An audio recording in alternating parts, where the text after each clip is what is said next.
আমার সাহাবীরা শুনে রেখে দাও, জেনে রেখে দাও, আমি রাসূলুল্লাহ যখন ওই প্রথম মেম্বারে পা দিলাম, আল্লাহ পাকের মালাইকা ফেরেশতা চলে এলো।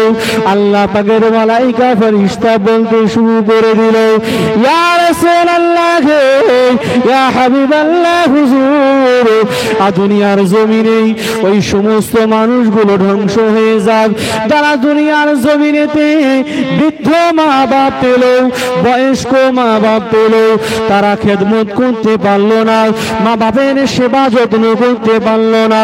ইয়া রাসূলুল্লাহ, ইয়া হাবিবাল্লাহ, আপনি ওদের প্রতি বদদোয়া দেন। আল্লাহ রাসূল বললেন আমিন। আবার আল্লাহ পাকের মালাইকা ফেরেশতা বলেছিলেন, ইয়া রাসূলুল্লাহ, ইয়া হাবিবাল্লাহ, আমরা জানিয়ে দিলাম, আল্লাহ পাক এই মুহূর্তে ঘোষণা করে দিল, যারা দুনিয়ার জমিনে পবিত্র রমজান মাস পেল, রমজান মাস পাওয়ার পরে তারা রোজা রাখতে পারল না, ওই মানুষগুলো দুনিয়ার জমিনেতে বরবাদ হয়ে যাক, দুনিয়ার জমিনে ধ্বংস হয়ে যাক। আমার আপনার রাসূল বলেছিলেন আমিন। তৃতীয়বার জিজ্ঞাসা করলেন, ইয়া রাসূলুল্লাহ, ইয়া হাবিবাল্লাহ, তৃতীয়বার আমিন কেন বললেন? আল্লাহ পাকের রাসূল জানিয়ে দিলেন, ও আমার সাহাবীরা শুনে রেখে দাও, আল্লাহ পাকের ফেরেশতা জানিয়ে দিলেন, ইয়া রাসূলুল্লাহ, আপনি ওই সমস্ত মানুষদেরকে জানিয়ে দিন যারা আপনার নাম শুনলো, আপনার নাম শোনার পরে যারা দুনিয়াতে দরুদ পড়লো না, আপনার প্রতি দরুদ পেশ করলো না, ওই মানুষগুলো দুনিয়ার জমিনেতে বরবাদ হয়ে যাক, ধ্বংস হয়ে যাক। আমার আপনার রাসূল বলেছিলেন আমিন। ও ভাইজানেরা, আমার বলার উদ্দেশ্য হলো একটাই, আল্লাহ রাসূল আল্লাহর হাবিব তিনবার আমিন বলার কারণ হলো, এক নম্বরে আল্লাহ পাকের ফেরেশতারা বলেছিলেন, দুনিয়ার জমিনেতে যারা রমজান মাস পাবে অতএব রোজা রাখবে না, রোজা না রেখে দুনিয়াতে আরাম বিলাসাতে তারা মগ্ন হয়ে যাবে, দুনিয়াতে ভোগ বিলাস করবে, আল্লাহর হুকুম মানবে না, রাসূলের তরিকা মেনে চলবে না, আল্লাহর হুকুম মেনে চলবে না, তাদের জিন্দেগীর গুনাহগুলোকে মাফ করাতে পারবে না। ইয়া রাসূলুল্লাহ, ইয়া হাবিবাল্লাহ, হুজুর ওই সমস্ত মানুষগুলো দুনিয়ার জমিন থেকে ওরা যেন বরবাদ হয়ে যায়। আমাদের সামনে খুবই দামি একটা কিমতি একটা মাস, যার নাম হলো রমজানুল মুবারক, রমজান মাস। তো আমাকে আপনাকে একটা জিনিস বোঝা দরকার যে 12 মাসের মধ্যে আল্লাহ পাক একটা মাস উম্মতি মুহাম্মাদীকে দান করলেন কেন? জানার দরকার আছে কিনা? কি কারণে আপনি একটা মাস রোজা রাখবেন?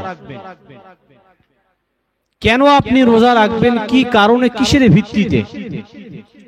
আমি শুধু একটাই আপনাদেরকে বলবো, আপনি রোজা রাখবেন এই উদ্দেশ্য করে আল্লাহ পাকের জান্নাত পাওয়ার জন্য। জোরে বলুন। আর সব থেকে বড় কথা, রমজান মাস হলো এমন একটা মাস, আমরা সারা জীবন যা গুনাহ করেছি সারা বছর ধরে, আল্লাহ পাক এই পবিত্র রমজান মাসে আমাদের সমস্ত গুনাহগুলোকে জ্বলিয়ে পুড়িয়ে ছারখার করে দেয়। জোরে বলুন। আস-সাওমু জুন্নাহ, রোজা ঢাল হে, রোজা একটা ঢাল স্বরূপ। কি ঢাল? না মানুষের সমস্ত অন্যায় কাজ বলেন, বেহায়াপনা বলেন, জুলুমবাজি, অত্যাচারী, যত রকমের শরিয়ত বিরোধী কাজ এই পবিত্র রমজান মাস তাকে রুখে রেখে দেয়। কেন রাখে? আল্লাহ রাসূল বলছেন, আস-সাওমু জুন্নাহ, রোজা ঢাল হে, রোজা একটা ঢাল স্বরূপ। আমার এই কথাটা বলার উদ্দেশ্য হচ্ছে এটাই যে রমজান মাসে যদি আল্লাহ পাক মানুষের গুনাহ থেকে দূরে রাখে, তাহলে যারা পবিত্র রমজান মাসে রোজা রেখে গীবত করে, ঘরে শুয়ে শুয়ে সিরিয়াল দেখে, ঘরে শুয়ে শুয়ে টিভি দেখে, লোকের জমির আল ঠেলে খায়, একে অপরের প্রতি ফিতনা ফাসাদ লাগিয়ে দেয়, তাহলে আপনার কথার সাথে কাজের কোনো মিল হলো না, হয়েছে কি? বুঝবেন ও পরিচিত আল্লাহর বান্দা হতে পারি নাই। কথা ঠিক না বেটি? আল্লাহ রাসূল সাল্লাল্লাহু তাআলা আলাইহি ওয়াসাল্লাম এক সময় খুতবা দেওয়ার জন্য তিনি আস্তে আস্তে করে মেম্বারে উঠছেন। আর মেম্বার দেখবেন তিনটে ধাপ আছে। আল্লাহ রাসূল প্রথম ধাপে পা দিলেন, বললেন আমিন। দ্বিতীয় ধাপে পা দিলেন, বললেন আমিন। তৃতীয় ধাপে পা দেওয়ার পরে বললেন আমিন। সাহাবায়ে কেরামরা প্রশ্ন করলেন, ইয়া রাসূলুল্লাহ, ইয়া হাবিবাল্লাহ, এমন দৃশ্য তো আমরা কখনো দেখি নাই, আপনি তিনটে ধাপে পা দেওয়ার পরে পরে আপনি আমিন বললেন কি কারণে? আমার ভাইজানেরা, একটু গভীর মনোযোগ দিয়ে শুনে রেখে দিন বাবা। আল্লাহর নবী, আল্লাহর হাবিব, দু জাহানের বাদশা হাবিবুল্লাহ জনাবে মুহাম্মদ রাসূলুল্লাহ সাল্লাল্লাহু তাআলা আলাইহি ওয়াসাল্লাম প্রথম ধাপে যখন পা দিলেন, আল্লাহ রাসূল আমিন বললেন। দ্বিতীয় ধাপে যখন পা দিলেন, আল্লাহ রাসূল আমিন বললেন। তৃতীয় ধাপে যখন পা লাগালেন, আল্লাহ রাসূল আবার আমিন বললেন। সাহাবায়ে কেরামরা প্রশ্ন করেছিলেন, ইয়া রাসূলুল্লাহ, ইয়া হাবিবাল্লাহ, কি কারণে আপনি তিনবার আমিন বললেন? এর উদ্দেশ্যটা কি, এর কারণটা কি? আল্লাহর নবী, আল্লাহর হাবিব জানিয়ে দিলেন, ও আমার সাহাবীরা শুনে রেখে দাও, জেনে রেখে দাও, আমি রাসূলুল্লাহ যখন ওই প্রথম মেম্বারে পা দিলাম, আল্লাহ পাকের মালাইকা ফেরেশতা চলে এলো। আল্লাহ পাকের মালাইকা ফেরেশতা বলতে শুরু করে দিল, ইয়া রাসূলুল্লাহ, ইয়া হাবিবাল্লাহ, হুজুর, দুনিয়ার জমিনে ওই সমস্ত মানুষগুলো ধ্বংস হয়ে যাক যারা দুনিয়ার জমিনেতে বৃদ্ধ মা বাপ পেল, বয়স্ক মা বাপ পেল, তারা খেদমত করতে পারলো না, মা বাপের সেবা যত্ন করতে পারলো না। ইয়া রাসূলুল্লাহ, ইয়া হাবিবাল্লাহ, আপনি ওদের প্রতি বদদোয়া দেন। আল্লাহ রাসূল বললেন আমিন। আবার আল্লাহ পাকের মালাইকা ফেরেশতা বলেছিলেন, ইয়া রাসূলুল্লাহ, ইয়া হাবিবাল্লাহ, আমরা জানিয়ে দিলাম, আল্লাহ পাক এই মুহূর্তে ঘোষণা করে দিল, যারা দুনিয়ার জমিনে পবিত্র রমজান মাস পেলো, রমজান মাস পাওয়ার পরে তারা রোজা রাখতে পারলো না, ওই মানুষগুলো দুনিয়ার জমিনেতে বরবাদ হয়ে যাক, দুনিয়ার জমিনে ধ্বংস হয়ে যাক। আমার আপনার রাসূল বলেছিলেন আমিন। তৃতীয়বার জিজ্ঞাসা করলেন, ইয়া রাসূলুল্লাহ, ইয়া হাবিবাল্লাহ, তৃতীয়বার আমিন কেন বললেন? আল্লাহ পাকের রাসূল জানিয়ে দিলেন, ও আমার সাহাবীরা শুনে রেখে দাও, আল্লাহ পাকের ফেরেশতা জানিয়ে দিলেন, ইয়া রাসূলুল্লাহ, আপনি ওই সমস্ত মানুষদেরকে জানিয়ে দিন যারা আপনার নাম শুনলো, আপনার নাম শোনার পরে যারা দুনিয়াতে দরুদ পড়লো না, আপনার প্রতি দরুদ পেশ করলো না, ওই মানুষগুলো দুনিয়ার জমিনেতে বরবাদ হয়ে যাক, ধ্বংস হয়ে যাক। আমার আপনার রাসূল বলেছিলেন আমিন।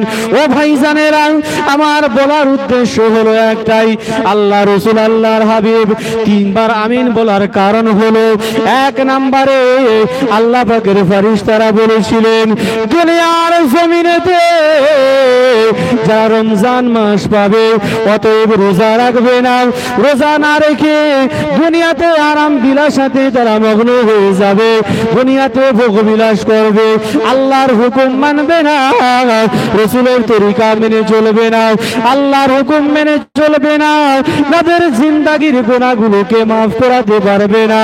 ইয়া রাসূলুল্লাহ, ইয়া হাবিবাল্লাহ, হুজুর, ওই সমস্ত মানুষগুলো দুনিয়ার জমিন থেকে ওরা যেন বরবাদ হয়ে যায়।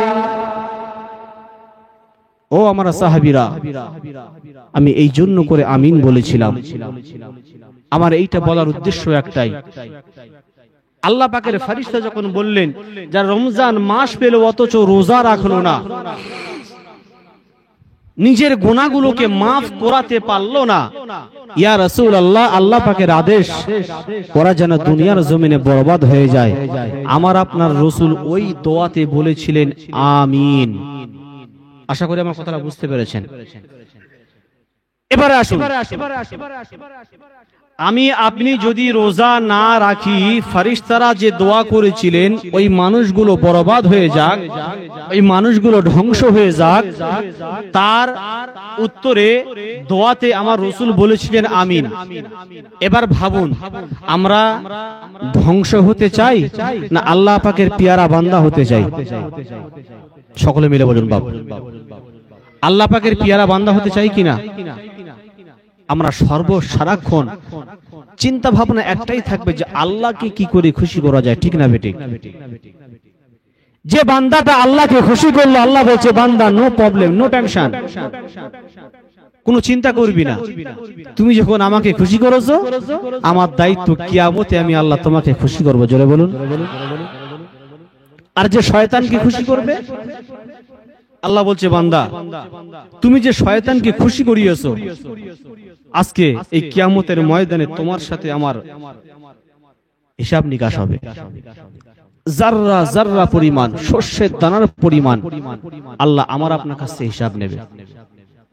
একটা জিনিস আমার আপনার বোঝা দরকার, দুনিয়ার জমিনে আল্লাহকে খুশি করব না শয়তানকে খুশি করব? কাকে? আমার কথা কারো রাগ হচ্ছে বাপ? রাগ করবেন না বাপ। যদি আল্লাহকে খুশি করতে চান, আমার আওয়াজটা যত দূর যাচ্ছে না কেন, যত মা বোন হোক না কেন, যত ভাই হোক না কেন, আমি তাদের উদ্দেশ্যই বলছি, যদি আপনি আল্লাহকে খুশি করতে চান, আপনাকে নিয়মিত 5 ওয়াক্ত নামাজ পড়তে হবে। পড়বেন ইনশাআল্লাহ? চিৎকার মেরে বলুন ইনশাআল্লাহ। জামানার মুর্শিদ সুফি মুফতি আজান গাইসি রাহমাতুল্লাহ আলাইহি, তিনি এই সর্বপ্রথমে ডাক দিয়েছেন বিনা কাজায় 5 ওয়াক্ত নামাজ আদায় করো। জোরে বলুন। এবার আমার আপনারা এখানে একটা জিনিস শিক্ষা নিতে হবে। সারা জীবন শুনে এসেছেন বিনা কাজায়, বিনা কাজায়, বিনা কাজায়। আসলে বিনা কাজাটা পেল কোথায়? কথা ঠিক বলছি না ভুল বলছি? আপনি শুনেছেন তো যে সারা জীবন শুনে আসছি বিনা কাজায় 5 ওয়াক্ত নামাজ পড়ো, বিনা কাজায় 5 ওয়াক্ত নামাজ আদায় করো।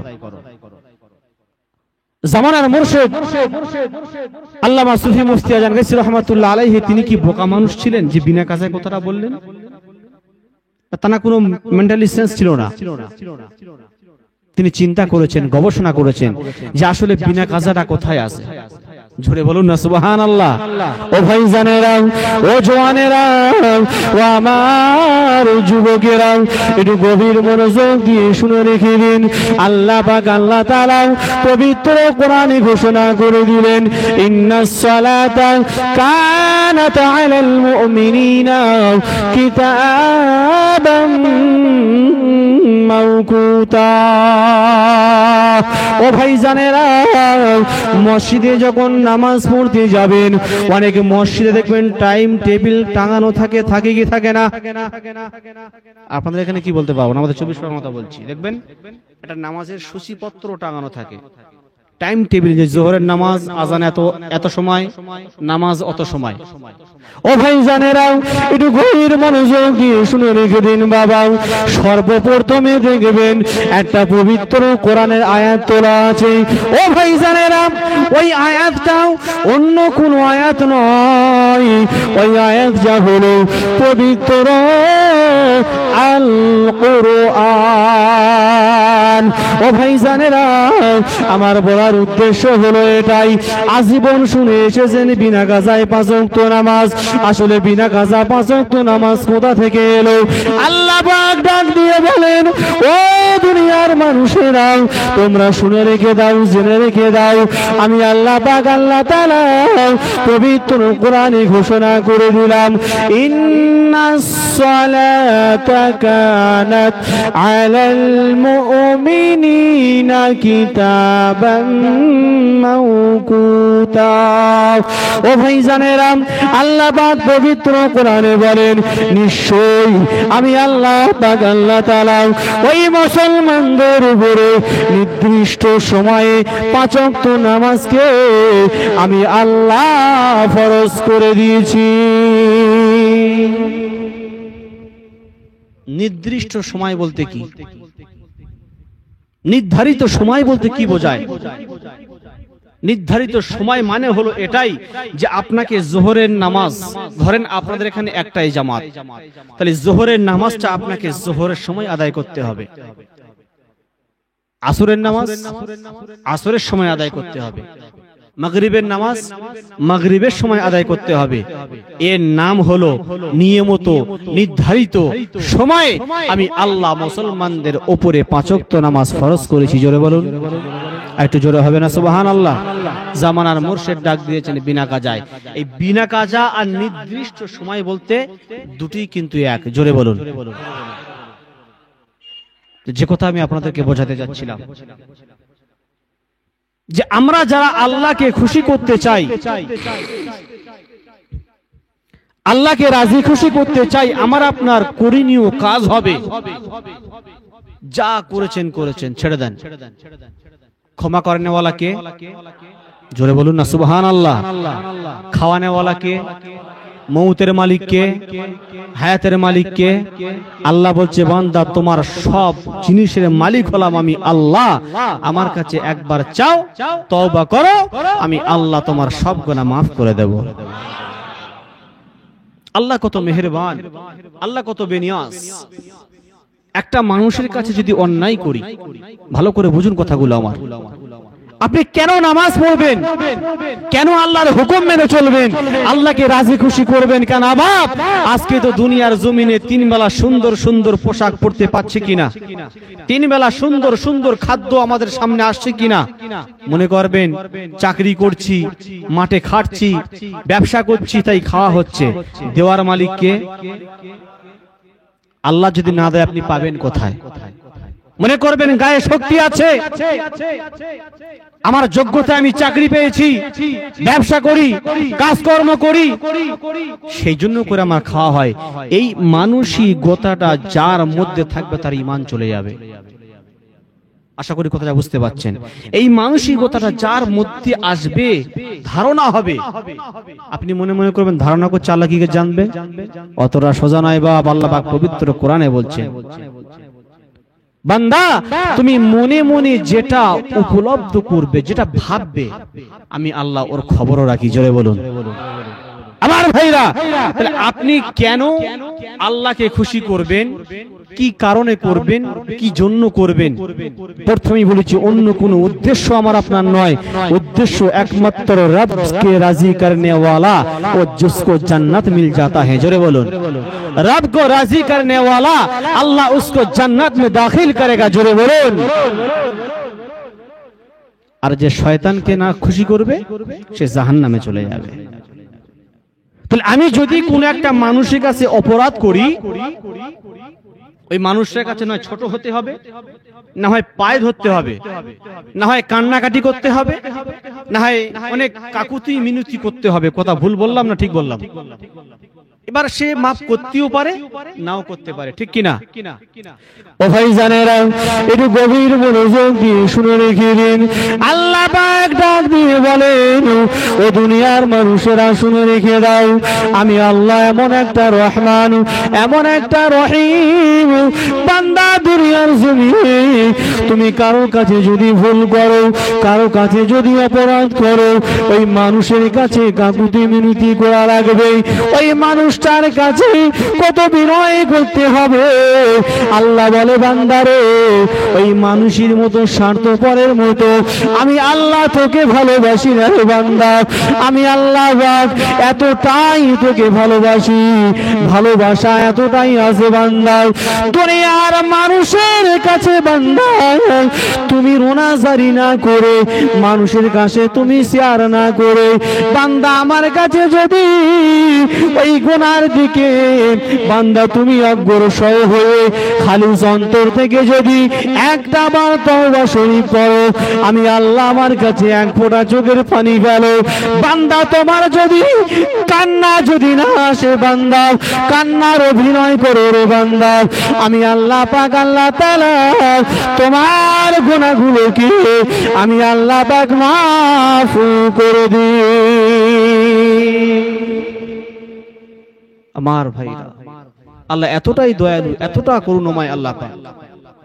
এরপরেও যদি আমরা সেই আল্লাহমুখী যদি না হই, আল্লাহ আমাদের ছাড়বে? জোরে বলুন, ছাড়বে? যখন আল্লাহ পাক আমাদেরকে বানাবার জন্য সিদ্ধান্ত নিয়ে নিয়েছিলেন যে আদম সন্তান আমি দুনিয়ার জমিনে পাঠাবো, একজন বলুন তো বাধা দিয়েছিল কে? ফারিস্তা। ও রব্বুল আলামিন, আমরা তো যথেষ্ট পরিমাণ আপনার ইবাদত করছি, আপনার উপাসনা করছি, আপনি আদম সন্তানদেরকে বানাবেন, ওরা দুনিয়াতে গিয়ে ঝগড়া করবে, ফিতনা ফাসাদ করবে, দুনিয়াতে মারামারি কাটাকাটি হানাহানি তোরা মশগুল হয়ে যাবে। আল্লাহ, আমরা যা ইবাদত করছি আপনি কি এতে সন্তুষ্ট নন?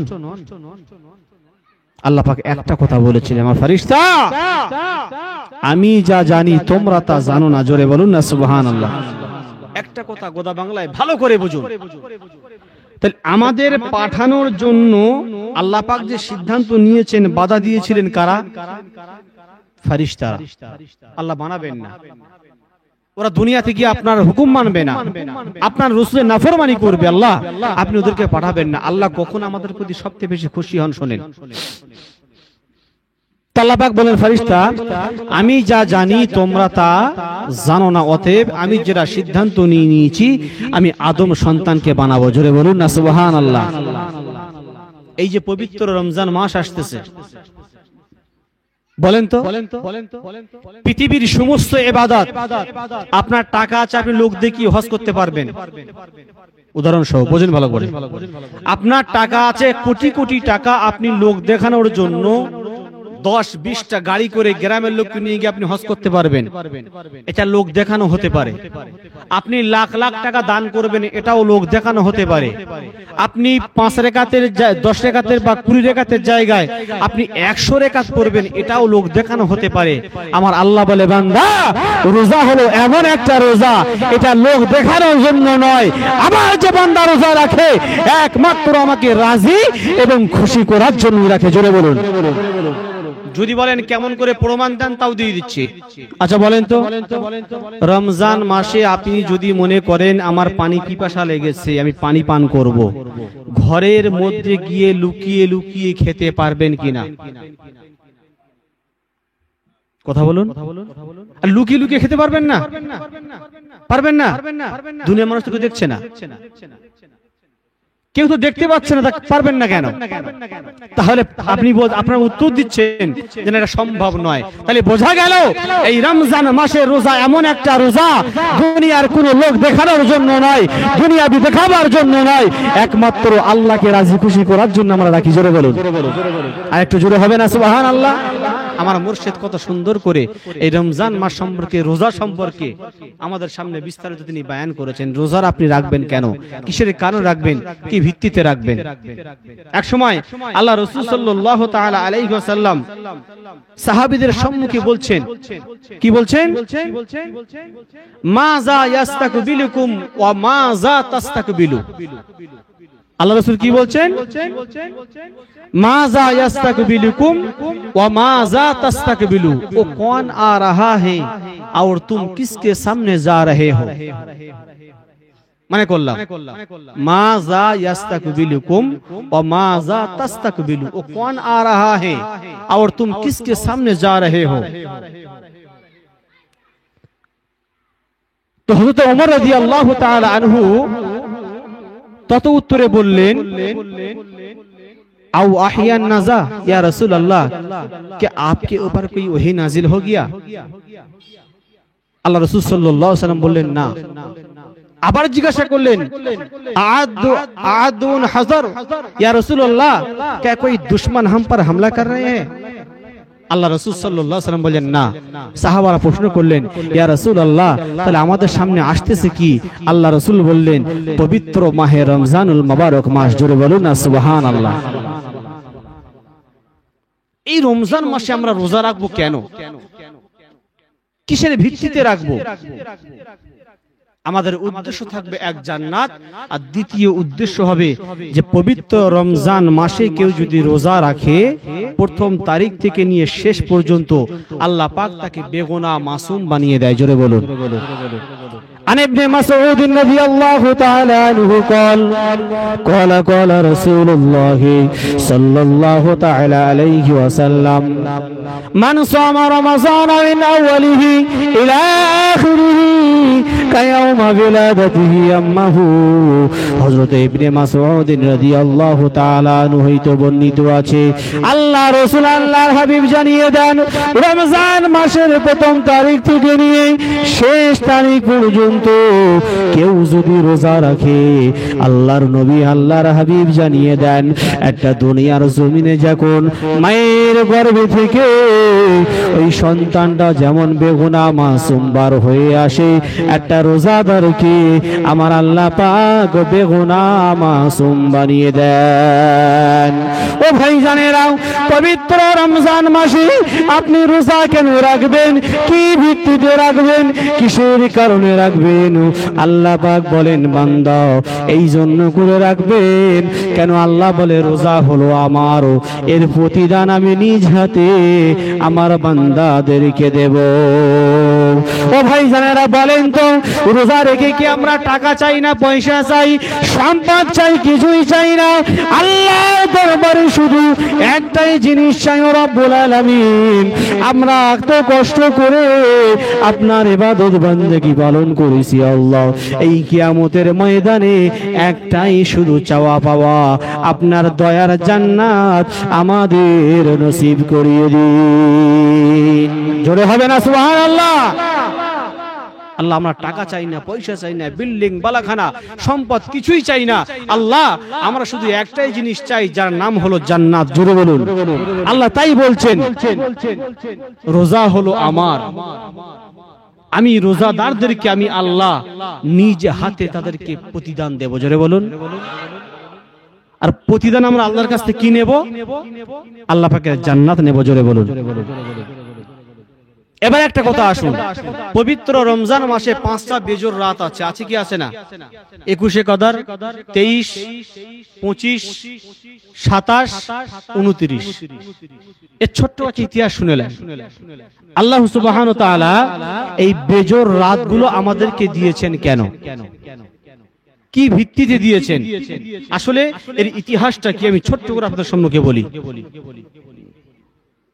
আল্লাহ রাসূল আল্লাহর হাবিব এক সময় আল্লাহ পাকের দরবারে সেজদায় রত হয়ে গেলেন। জোরে বলুন। আর আল্লাহর রাসূল যখনই সেজদায় রত হতেন, সন্তানের জন্য নয়, ছেলের জন্য নয়, বিবিদের জন্য নয়, এই আমার আপনার গুনাহগার উম্মতি মুহাম্মাদের জন্য আল্লাহর দরবারে তিনি সেজদায় পড়ে কাঁদতেন। জোরে বলুন। আল্লাহ রাসূল সেজদায় পড়ে গেলেন, আল্লাহর দরবারে অঝর নয়নে কাঁদছেন, অঝর নয়নে কাঁদছেন। আচ্ছা বলেন তো, একটা মানুষ কাউকে যদি মহাব্বত করে ভালোবাসে, আচ্ছা ওই মানুষটা যদি তার সামনে যখন কাঁদে, আচ্ছা ওই মানুষটা কি চুপচাপ মেরে দাঁড়িয়ে থাকতে পারবে? জোর করে বলুন, পারবে না। আমার ভাইজানেরা একটু গভীর মনোযোগ দিয়ে শুনে রেখে দিন বাবা। বিশ্ব নবী আমার, দিন দুনিয়ার বাদশাহ হাবিবুল্লাহ জনাবে মুহাম্মদ রাসূলুল্লাহ সাল্লাল্লাহু তাআলা আলাইহি ওয়াসাল্লাম আল্লাহর দরবারেতে সেজদায় পড়ে আল্লাহর কাছে অঝর নয়নে কাঁদেন, আল্লাহর কাছে রোনাজারি করেন। আল্লাহ পাক আল্লাহ তাআলা ডাক দিয়ে বলেন, এই আমার বন্ধু রোনাজারি করো না, রোনাজারি করো না। কেন কেন কেন? আমি আল্লাহ যদি তোমাকে না বানাতাম, আদমকে বানাতাম না। আপনার সুবহানাল্লাহ জোর দিয়ে আমি খুশি হয়ে যাচ্ছি। আরে জোরে বলুন না সুবহানাল্লাহ। আল্লাহ বলছেন কি, এই আমার রাসূল, আমি যদি আপনাকে দুনিয়াতে না পাঠাতাম, আদম কোথাকার কি আমি আদমকে বানাতাম না। জোরে বলুন। ও ভাইজানেরা একটু গভীর মনোযোগ দিয়ে শুনে রেখে দিন। আল্লাহ রাসূল যখন সেজদায় পড়ে কাঁদে, আল্লাহ পাক ডাক দিয়ে বলেন, আয় আমার হাবিব, আয় আমার বন্ধু রোনাজারি করো না, আর রোনাজারি করো না। কেন? আমি আল্লাহ পাক তোমাকে যদি দুনিয়ার জমিনে না পাঠাতাম, কুল কায়নাতকে আমি আল্লাহ পাক তৈরি করতাম না, ঈসা রুহুল্লাহকে বানাতাম না, ঈসা রুহুল্লাহকে বানাতাম না, মুসা নবীকে বানাতাম না। মোট কথা হলো, ও আমার বন্ধু, আমার হাবিব, আপনাকে যদি দুনিয়াতে না বাড়াতাম, আসমান তারকা মণ্ডলী কিছুই বানাতাম না। ইয়া রাসূলুল্লাহ, ইয়া হাবিবাল্লাহ, আপনি দুনিয়ার জমিনে নাজারি করবেন, আপনি অজর নয়নে কাঁদবেন, আমি আল্লাহ পাক সহ্য করতে পারি না। ইয়া রাসূলুল্লাহ, আপনি মাথা তুলুন, মাথা তুলুন, আর নাজারি করবেন না, আর কান্দন করবেন না। কি আপনার মনের চাহিদা, কি আপনার ইচ্ছা, আমি আল্লাহর কাছে বলো। ও ভাইজানেরা, ওই সময় আমার আপনার নবী যদি মনে করতেন মা ফাতেমার কথা বলতে পারতেন, ওই সময় যদি মনে করতেন বিবি খাদিজার কথা বলতে পারতেন, ওই সময় যদি মনে করতেন হাসান হোসাইনের কথা বলতে পারতেন। না না না, আমার আপনার রাসূল বলেছিলেন, ও রব্বুল আলামিন আল্লাহ পাক, দুনিয়ার জমিনে আমার উম্মতের হায়াত কম, উম্মতের হায়াত কম। অন্যান্য নবীদের জামানায় কারো হায়াত ছিল 500 বছর, কারো হায়াত ছিল 1000 বছর, কারো হায়াত ছিল 900 বছর। ও রব্বুল আলামিন আল্লাহ পাক, আমার উম্মতের তুলনায় অন্যান্য উম্মতেরা যখন কাল কিয়ামতের ময়দানে তাদের আমল নামাটা পেশ করা হবে, আমার উম্মতের গড় হায়াত হলো 60 বছর, তাহলে 60 বছরের তুলনায় 800 বছরের দামটা বেশি হবে কিনা? কথা বুঝতে পারছেন আমার? আমাদের বয়স গড় কত ধরলাম? আমি 80 ধরলাম আমাদের হায়াত, তাও আমাদের 80 পার হয় না। অনেকেই 40 বছরে টপকে যায়, অনেকে 50-এ যায়, অনেকে 10 বছরেও যায়, যায় কি যায় না। আমি গড় ধরলাম আমাদের বয়স হায়াত 80 বছর। তাহলে 80 বছরের যত জিন্দেগিতে আমি আপনি ইবাদত করেছি, আর অন্যান্য নবীদের জামানায় কারো বয়স ছিল 800 বছর, 700 বছর, 900 বছর, 1000 বছর। তাই তারা 1000 বছর ইবাদত করে আল্লাহর সামনে যখন তুলে ধরবে, আমাদের 80 বছরের কোনো মূল্য হবে? জোরে বলছেন না কেন? ও ভাইজানেরা, ভুল আমাকে বুঝবেন না, একটু গভীর মনোযোগ দিয়ে শোনেন না। আল্লাহ পাক ডাক দিয়ে বলেন, আমার বন্ধু তুমি কি চাও বলো, বলো কি তোমার মনের আশা বলো। আল্লাহ রাসূল বলেছিলেন, ইয়া রব্বুল আলামিন আল্লাহ পাক, কাল কিয়ামতের ময়দানে আমার উম্মতের সম্মান কমে যাবে, আমার উম্মতের মর্যাদা কমে যাবে। আমি রাসূলুল্লাহ হয়ে, আমি রাসূল হয়ে এটা কখনো সহ্য করতে পারবো না। আর জোরে হবে না। ও ভাইজানেরা, আল্লাহ পাকের কাছে বারবার বলেন, ও রব্বুল আলামিন আল্লাহ পাক, আমার উম্মতের হায়াত কম, আমার উম্মতের বয়স কম, এই 80 বছরের ইবাদত যদি আপনার কাছে তুলে দেওয়া হয়, আমার উম্মতেরা দুনিয়ার জমিন থেকে এই 80 বছর ইবাদত করবে, আপনার দরবারে গ্রহণীয় নাও হতে পারে, আমার উম্মতের সম্মান কমে যাবে, আমার উম্মতের মাথাটা হ্যাট হয়ে যাবে। ও রব্বুল আলামিন আল্লাহ পাক, আমি রাসূল হয়ে, আমি নবী হয়ে, আমি গার্জিয়ান হয়ে আমার উম্মতের মাথাটা হ্যাট হয়ে যাবে, আমার উম্মতের সম্মান কমে যাবে। আমি রাসূলুল্লাহ এটা কখনো সহ্য করতে পারি না। এবার আসেন একটা কথা ভালো করে বোঝেন, আমার আপনার মাথা হ্যাট হবে, রাসূল সহ্য করতে পারবে না, আমার আপনার সম্মান কমে যাবে, আমার রাসূল সহ্য করতে পারবে না। ও বন্ধু আমার, একটু বিবেকে হাত দিয়ে বলুন, আমি আপনি রাসূলের সম্মান মাটিতে মিশিয়ে দেই কিনা? কথা বলুন এবার, বলেন কত রাসূলকে অপমান করছি আমরা? না জানি রাসূলের কত সুন্নাতকে আমরা জিন্দা কবর দিয়ে দিচ্ছি। কথা ঠিক বললাম না ভুল বললাম? রাসূল বলছেন, আমি যেটা তোমাদেরকে গ্রহণ করতে বলেছি তোমরা সেটা গ্রহণ করো, আর তোমাদের আমি যেটা ত্যাগ করতে বলেছি তোমরা সেটা থেকে দূরে থাকো। আজকে আমরা মানুষ যেটা নিষেধ করেছে সেটাকে আপন করে নিয়েছি। কথা ঠিক বললাম না ভুল বললাম? যে রাসূল আজীবন এই নামাজকে প্রতিষ্ঠা করার জন্য নিজে রক্ত বিলীন করেছেন, দান দান মোবারক শহীদ করেছেন, আজকে আমরা সেই নামাজকে অপমানিত করছি কি করছি না? জামানার মুর্শিদ সারাটা জীবন নিজের যৌবন শেষ করেছেন, অর্থকে ত্যাগ করেছেন, নিজের সংসারবাদী সবকিছু বিলীন দিয়ে আজকে তিনি সারা জীবন এই নামাজের জন্য তিনি জিহাদ করে গেছেন। কথা ঠিক না বেঠিক?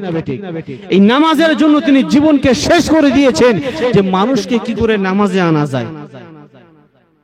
যে রাসূল আমাদের মাথা হেঁটাবে সহ্য করতে পারবে না, যে রাসূল আমাদের সম্মানটা কমে যাবে রাসূল সহ্য করতে পারবে না। এই বন্ধু, তুমি তোমার বিবেকে হাত দিয়ে প্রশ্ন করে বলো, আমি আপনি কতটা রাসূলের অপমান করছি? কথা ঠিক বললাম না ভুল বললাম? আমার জ্ঞানী গুণী শ্রোতা মণ্ডলী, একটু ভালো করে বুঝুন আমি আপনাদের কি বোঝাতে চাচ্ছি। যদি দেখা যায় আজকে আমাদের মধ্যে রাসূলের ভরি ভরি সুন্নাত আজকে আমাদের কাছ থেকে সব দূরে সরে গেছে, নরম নরম সুন্নাতকে মানি আর গরম গরম সুন্নাতকে আমরা ত্যাগ করি। কথা ঠিক বললাম না ভুল বললাম? বলে কি জানিস না এই খাবার পরে মিষ্টি খাওয়া সুন্নাত? বলে কি বলে না? আপনাদের এখানে ভালো মাশাআল্লাহ। আমি আপনাদের এখানে বলছি, আমাদের 24 পরগনার কথা বলছি। রাসূলের সব সুন্নাতকে কবরে জিন্দা শুয়ে দিল, আর ভাত খাওয়ার পরে বলে ভাত খাওয়ার পরে মিষ্টি খাওয়া সুন্নাত, তোমার এই জ্ঞানটা নেই? মিষ্টি নিয়ে এসো। মানে গরম গরম সুন্নাতকে মানবে না আর নরম নরম সুন্নাতকে মানো, তুমি এই মুসলমান হয়েছো? বন্ধু, দুঃখ পাবেন না, দুঃখ পেলে করে দেবেন মাফ। জামানার মুর্শিদ আল্লামা সুফি মুফতি আজান গাছি রহমাতুল্লাহ আলাইহি তিনি সারাটা জীবন তার জিন্দেগিটা শেষ করেছেন যাতে করে এই গুনাহগার মানুষগুলোকে কি করে আলোর পথের দিকে নিয়ে যাব। কথা ঠিক না বেঠিক? আজকে সেই মানুষটাকে আমরা চিনতে পারছি না, সেখানে যাচ্ছি শুনছি এটা করা যাবে না, ওটা করা যাবে না, এটা করো ওটা করো, বাড়ি এসে আবার সেই জায়গায় তাই হয়ে যায়। কথা ঠিক না বেঠিক? ভাই, আমাদের করণীয় কাজ হবে সোনার নামে ঈমান নয়। আপনি শুনলেন, সেটার প্রতি আমল করলেন, এটার নাম হলো ঈমান। আর যারা এক কান দিয়ে শোনে অপর এক কান দিয়ে বার করে দেয়, এদের ছোট্টতম একটা আযাবের কথা বলে যায়। আল্লাহ রাসূল আল্লাহর হাবিব একসময় সাহাবাদের সম্মুখে বয়ান করছেন, ও আমার সাহাবীরা, কাল কিয়ামতের ময়দানে কিছু সংখ্যক মানুষদেরকে আল্লাহ পাক রড চেনেন, রড চেনেন? ওই রড লাল টকটক করবে আগুনে দিয়ে, এক কানের ছিদ্র দিয়ে প্রবেশ করানো হবে, অপর এক কানের ছিদ্র দিয়ে বার করানো হবে। সাহাবারা প্রশ্ন করলেন, ইয়া রাসূলুল্লাহ, এই আযাবটা কাদেরকে দেওয়া হবে? আল্লাহ রাসূল বললেন, এই আযাবটা তাদেরকে দেওয়া হবে যারা দুনিয়াতে উলামায়ে কেরামদের কথা শুনেছিল, হাক্কানি পীরদের কথা শুনেছিল, নামাজ পড়ার কথা বলেছিল, ভালো কাজ করার কথা বলেছিল, ওরা শুধু শুনতো আর বার করত, শুনতো আর বার করত। আজকে এই দর্দনাক আযাবটা তাদেরকে দেওয়া হবে। কি দেবে? এই রড নেবে, লাল টক টক টক টক করবে, এক এক কানের এক ছিদ্র দিয়ে ঢোকাবে, অপর এক কান দিয়ে বার করবে। বাবা, সহ্য করতে পারবো তো? কথা বলছেন না কেন? পারবেন আপনারা সহ্য করতে? আমি তো পারবো না, আপনারা পারবেন কিনা জানি না। তাহলে আমাদের চিন্তা করা দরকার, কেন আজকে রাসূলের অনুগত্য করব? কেন আল্লাহর হুকুমকে মেনে চলবো? একটা মানুষ দাঁড়িয়ে বলবেন যে আমি এই আল্লাহর হুকুমকে মেনেছি, মানার পরে আমি এই বিপদে পড়েছি। একটা মানুষ বলুন। হ্যাঁ, হয়তো আল্লাহ অনেক পরীক্ষা নেবে, তবে সেই পরীক্ষা যদি আমরা পাশ করতে পারি তবে আল্লাহর কাছে হব খাঁটি মুমিন। জোরে বলুন না সুবহানাল্লাহ। আজকে আপনারা বলুন যে মুর্শিদ সারা জীবন আমাদের চারটে নসিহত করছেন, সারাটা জীবন আজীবন সেই নসিহত করে তিনি পৃথিবীর জমিন থেকে বিদায় নিয়ে বাগবানির জমিনে শুয়ে আছেন। বিনা কাজায় 5 ওয়াক্ত নামাজ, কোরআন তেলাওয়াত, হালাল রুজি, তাকওয়া। সুফি মুয়াজ্জিন রাহমাতুল্লাহ আলাইহি তিনি একই সিস্টেমে এই চারটি জিনিস তিনি তাকে দিয়ে গেছেন। আফিসি রাহমাতুল্লাহ আলাইহি তিনিও একই সিস্টেমে চারটি দাওয়াত দিয়ে গেছেন। সাবুল সিঙ্গাপুরি রাহমাতুল্লাহ আলাইহি তিনিও এই চারটি জিনিসের দাওয়াত দিয়ে গেছেন। মওজুদা গাদ্দিনাশির মাস্টার হুজুর কেবলা দামাত বারাকাতুহু তিনিও মরণের আগ পর্যন্ত ইনশাআল্লাহ এই চারটি দাওয়াত আমাদেরকে দেবেন। জোরে বলুন না সুবহানাল্লাহ। আবাব একটু নিজেদেরকে ভাবার কথা বলবো। কেন? আল্লাহ পাক সকলকে কম বেশি বিবেক বুদ্ধি দিয়েছেন। আমি আপনি যদি এই বিবেকটাকে যদি কাজে না লাগাতে পারি, এই বিবেকটাকে সঠিক পথে যদি না চালাতে পারি, তাহলে আমার আপনার জন্য চিরতরের জন্য জান্নাতের দরজাটা বন্ধ হবে আর জাহান্নামের দরজাটা খুলে যাবে। সংক্ষেপে যে কথাটা বোঝাতে চাচ্ছিলাম, তাহলে আল্লাহ পাক আমার আপনার এই 5টা কদরের রাত আমাদেরকে দিলেন কেন? আল্লাহ পাক বলেন, আমার হাবিব তুমি কি চাও? আল্লাহ রাসূল বলেন, ওগো রব্বুল আলামিন, আমার উম্মতের মাথায় হ্যাট হবে, আমি রাসূল সহ্য করব না। জোরে বলুন। ও ভাইজানেরা, একটু গভীর মনোযোগ দিয়ে শুনে রেখে দিন বাবা। আল্লাহ পাক আল্লাহ তাআলা পবিত্র কোরআনে ঘোষণা করে দিয়েছেন, আল্লাহ পাক বলে, আমার হাবিব যাও যাও চলে যাও, তোমার উম্মতানিরা যদি আমি 5টা রাত দেব, এই 5টা রাতে যদি তোমার উম্মতানিরা যদি ইবাদত করতে পারে, ওই সবে কদরের রাত যদি পেয়ে যায়, আমি আল্লাহ পাক জানিয়ে দিলাম, ওই একটা রাতের বিনিময়ে আমি আল্লাহ পাক 1000 মাসের অপেক্ষায় তোমার বান্দা ও তোমার উম্মতানিদের আমলনামাতে আমি আল্লাহ পাক সওয়াব লিখে দেব। জোরে হবে না সুবহানাল্লাহ? তাহলে একটা রাতের ইবাদত 1000 মাসের অপেক্ষায় উত্তম। জোরে বলুন না সুবহানাল্লাহ। আমার ভাইরা, চেষ্টা করবো রমজান মাসে এই যে সবে কদরের 5টা রাত, অনেক মানুষ আমরা ঘুমিয়ে ঠাট্টা ইয়ারকি মৌজ মস্তায় আমরা পার করে দিই। শুধুমাত্র 5টা রাত যদি জেগে আমরা ইবাদত করতে পারি, তাহলে 800 বছরের তুলনায় আমার আপনার সম্মানটা আল্লাহর দরবারে আমার রাসূলের খাতিরে বাড়িয়ে দেবেন। জোরে বলুন। আর একটু জোরে হবে না সুবহানাল্লাহ? একবার দরুদ শুরু করি, আল্লাহুম্মা, জোরে করে সাল্লাল্লাহু আলাইহি ওয়াসাল্লাম বারিক আলাম দিগা সাল্লাল্লাহু শাফিউন আমিন।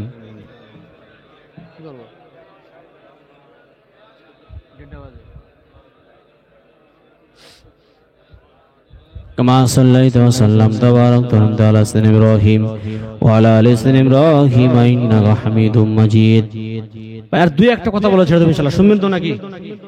আচ্ছা, দেখবেন সমাজে এমন কিছু মানুষ পাওয়া যায়, রমজান মাসে রোজা রাখলে আমাদের মুখটা একটু দুর্গন্ধ হয় কিনা, মানে কথা বলার অনেক ছিল ভাই, কিন্তু টাইম সমীক্ষায় বলতে পারবো না। দেখবেন রমজান মাসে আমাদের মুখ থেকে একটু সামান্য হলে দুর্গন্ধ বার হয়, হয় কি হয় না? দেখবেন অনেক পণ্ডিত মানুষ আছে, তোর মুখ থেকে দুর্গন্ধ বার হচ্ছে, বলে কি বলে না? আমাদের 24 পরগনা বলে, এখানে বলে কি আমি জানি না। ও ভাইজানেরা, ভুল আমাকে বুঝবেন না, একটু গভীর মনোযোগ দিয়ে শুনুন না। আল্লাহ পাক ডাক দিয়ে বলেন, ও দুনিয়ার মানুষেরা, তোমরা শুনে রেখে দাও, জেনে রেখে দাও, আমি আল্লাহ পাক জানিয়ে দিলাম, তোমার ওই মুখের দুর্গন্ধটা আমি আল্লাহ আমার কাছে মিষ্টি আম্বারের চাইতে আরো বেশি বেশি সুগন্ধিত। আল্লাহ যদি বলে, বান্দারে তোর মুখের দুর্গন্ধ আমি আল্লাহ আমার কাছে সুগন্ধ, ওরে হতভাগা বান্দা, তুমি কি করে বলো তোর মুখটা গন্ধ কয়? কথা বুঝতে পারছেন? আল্লাহ পাক বলছেন, বান্দা তোমার মুখের দুর্গন্ধটা আমার কাছে সুগন্ধ মিশকি আম্বারের থেকেও, আর আমি আপনি কি করে বলি তোর মুখ থেকে দুর্গন্ধ বার হয়? ভাই, সেরকম করে রমজান মাসে কিছু দামি দামি কথা যতগুলো বললাম মাথায় রাখবেন। আর সব থেকে বড় কথা, আমাদের এই জিহ্বাটাকে, জবানটাকে হেফাজত করব। কেন হেফাজত করব? দেখবেন রমজান মাসে খিদে অবস্থায় মানুষের রাগটা মনে হচ্ছে সবসময় বেড়ে থাকে, থাকে কি থাকে না? দেখবেন সামান্য কথায় মানুষ রেগে যায়, সামান্য কথায় মানুষ মানে কি আপনাদের কি বলা যায়, আমাদের ভাষা যেটা বলি, মানে ছিটকে বার হয়ে যায়। একটা সুন্দর খাতিরের মানুষ একটু কথায় আর কি মেরে বললো, রেগে গেল, এরকম হয় স্বাভাবিক। সেই জন্য করে আমার আপনার জবানটা পবিত্র রমজান মাসে সংযত রাখবো। কি সংযত রাখবো? ধরুন কেউ আমাকে গালি দিয়েছে, আপনি যদি উল্টে তাকে গালি দেন, ভালো হবে না খারাপ হবে? খারাপ হবে। গালি দিয়েছেন, চুপ, মান সামাতা নাজা, যে চুপ থাকলো সে নাজাত পেয়ে গেল। জোরে বলুন। গালি দিয়েছে, ওর বিচার কে করবে? আল্লাহ। এইটুকু মনে সান্ত্বনা দিয়ে, এইটুকুই আমি আপনাদেরকে বলে যাচ্ছি, আপনাকে যদি মারতেও আসে মাথাটা হ্যাট করবেন, আল্লাহর কাছে বিচার দেবেন, দেখবেন আল্লাহ আপনার রাগটাকে মাটিতে মিশিয়ে দেবে। জোরে বলুন না সুবহানাল্লাহ। আসলে এইরকম মানুষ আর পাওয়া যায় না। যদি কেউ আমাকে মারতে আসে তাকে উল্টে আমরা ধরে দিয়ে দিই কি দিই না? একটু মাথায় রাখুন, রমজান মাসে ঝগড়া, ফিতনা, ফাসাদ, গীবত, গিল্লা থেকে যদি আপনি বাঁচতে চান, গুনার কাছ থেকে বাঁচতে চান, সর্বপ্রথমে আপনি আপনার জবানটাকে সংযত রাখুন। আর কি করবেন? বেশি বেশি করে কোরআন তেলাওয়াত করবেন, বেশি বেশি করে দান খায়রাত করবেন, বেশি বেশি করে আপনি কোরআন তেলাওয়াত করবেন, বেশি বেশি করে নামাজ পড়বেন। কেন? রমজান মাসে আপনি আজকে যদি 1 টাকা দান করেন, আপনি 1 টাকা সওয়াব পাবেন। আর রমজান মাসে যদি আপনি 1 টাকা দান করেন, 70 টাকা সওয়াব পাবেন। জোরে বলুন, কোথায় 1 টাকা, কোথায় 70 টাকা? রমজান মাসে যদি আপনি একটা ফরজ আদায় করেন, আপনি একটা ফরজের বিনিময়ে 70 ফরজের সওয়াব পাবেন। জোরে বলুন। কোরআন তেলাওয়াত করবেন কেন? বেশি বেশি করে আপনি নামাজ পড়বেন কেন? এই কোরআন এবং নামাজ কাল কিয়ামতের ময়দানে আপনার জন্য সুপারিশ হয়ে দাঁড়াবে। জোরে বলুন না সুবহানাল্লাহ। আল্লাহ বলবে, গো রব্বুল আলামিন, ওই বান্দাটা সারা দিন না খেয়ে না দিয়ে কষ্ট করে মুখে থুতু উঠে গিয়েছে, আল্লাহ তেবু পাক কালামুল্লাহ শরীফ পড়েছে। জোরে বলুন। সেই জন্য করেই তো জামানার মুর্শিদ সুফি রহমাতুল্লাহ আলাইহি আমাদেরকে ওয়াজিফা নামক কাজটা দিয়েছেন। জোরে বলুন না সুবহানাল্লাহ। অনেক মানুষ আমরা আছি, কোরআন পড়তে পারি না, কি ভাব, ঠিক না বেঠিক?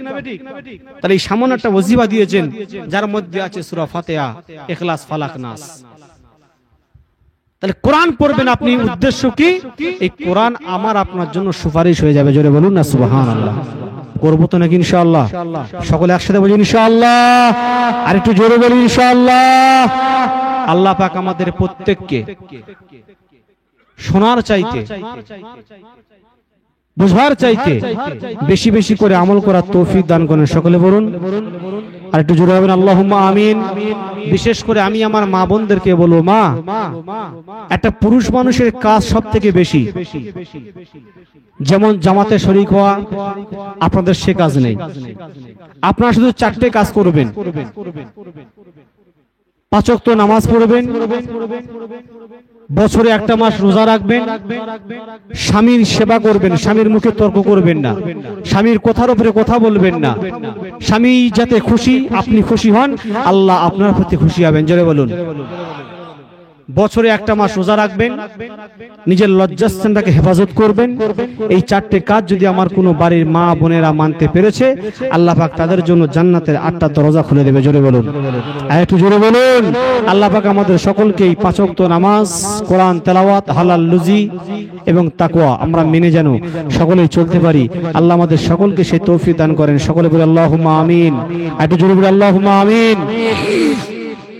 ওয়াখিরু দাওয়ানা আনিল হামদুলিল্লাহি রাব্বিল আলামিন। ধন্য আজ মোরা ধন্য,